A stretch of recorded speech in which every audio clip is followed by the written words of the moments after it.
I was reading a review of this during lunch, and Stuart, I sent you a link to it. It's an Ebert review, and it's a very interesting review that he wrote after watching the film. Roger Ebert. I read a review of Ebert's review, so I would like to see your.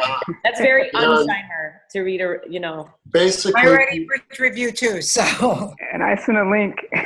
Basically, he said Wexler's movie was not plot-driven.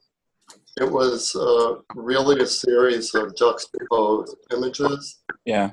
And he said regarding the accident, it doesn't conform to conventional need for a reason or a plot. It's an accident. An accident happen. It's a what? An accident. An accident happen.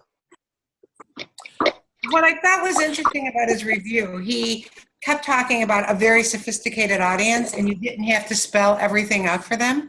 And so he kept saying he was going from A to C and they were skipping B, and it was up to you to figure it out. And after watching the movie, I kind of agreed with that. I mean, who knows why they got in an accident, right? Or in that car went over. But go ahead. I thought it allowed the director a way out, a way to end it. I mean, I felt a little bit cheated that maybe a little bit more could have been spent on resolving it, but it certainly made, it certainly gave us a way to end that movie.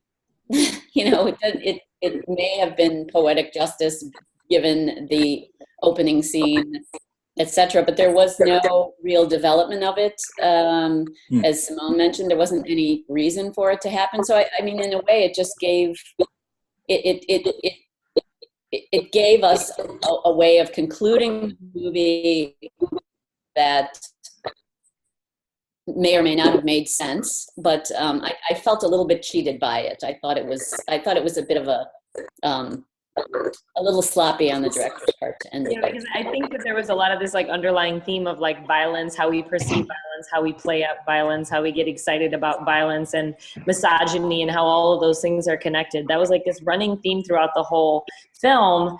And then obviously there was someone else driving by after the accident that took a picture and didn't stop to see if they were okay. I got that, but again, it just seemed like there should have been something more violent about their deaths. Well,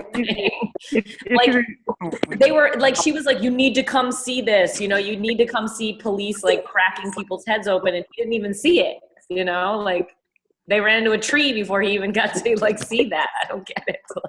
Well, if you remember the announcement, they announced the accident before it happened. Yeah. And they said that the man was in, he lived, but the girl got killed. She died. Right. She was dead dead on the car.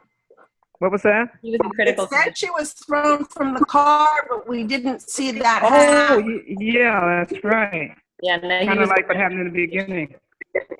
Mm-hmm. Were you going to say something, Heidi?